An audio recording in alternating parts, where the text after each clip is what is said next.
Sementara itu, Komisi 3 DPR RI menggelar rapat dengar pendapat umum atau RDPU dengan keluarga korban pembunuhan Dini Sera.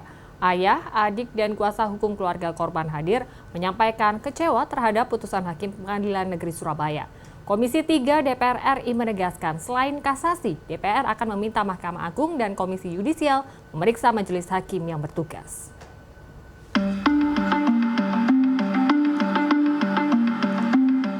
Usai menyambangi dan melakukan pelaporan ke Komisi Yudisial, keluarga almarhumah Dini Sera, korban penganiayaan oleh kekasihnya Gregorius Ronald Tanur, mendatangi Kompleks Parlemen DPR RI.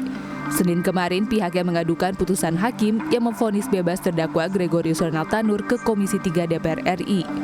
Diterima langsung oleh Wakil Ketua DPR RI Sufmi Dasko dan sejumlah anggota Komisi 3 rapat dengar pendapat umum atau RDPU soal putusan hakim atas kasus pidana nomor 454 di Pengadilan Negeri Surabaya tersebut dilaksanakan. Rapat yang berlangsung selama 1,5 jam tersebut menghasilkan komitmen Komisi 3 DPR yang akan mengawal kasus ini dengan meminta Mahkamah Agung dan Komisi Yudisial untuk memeriksa para majelis hakim. Indikasi sangat kuat pelanggaran dalam memimpin persidangan yang dilakukan oleh majelis hakim. Di antaranya seolah membatasi terungkapnya kebenaran. Itu tadi disampaikan membatasi lalu membuat kesimpulan sebelum putusan. Yang mengatakan tahu dari mana bahwa ini mati karena dilindas dan lain sebagainya Nih, jadi saya pikir kita harus bersama-sama mengawal ini. Ya, pencekalan kami sedang juga akan mendorong dilakukannya pencekalan kepada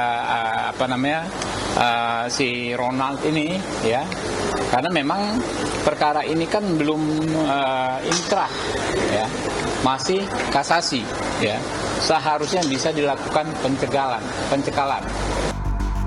Sejumlah anggota Komisi 3 dari berbagai fraksi yang hadir kompak mengecam putusan hakim dan menginstruksikan agar kasus ini dapat diselesaikan dengan asas keadilan.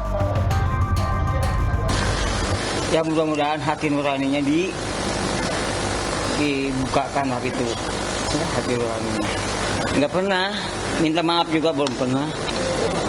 Ya mau di media atau ke rumah juga belum ada, perwakilannya juga nggak ada. Dan adanya pertimbangan hakim yang menyatakan bahwasannya korban itu meninggal karena alkohol.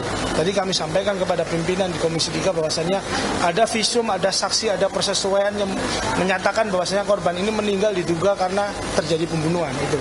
Yang kedua, ini tentang adanya sifat intervensif, sifat tendensius kepada saksi-saksi sehingga saksi-saksi tidak bisa memberikan keterangan secara luasa di dalam persidangan.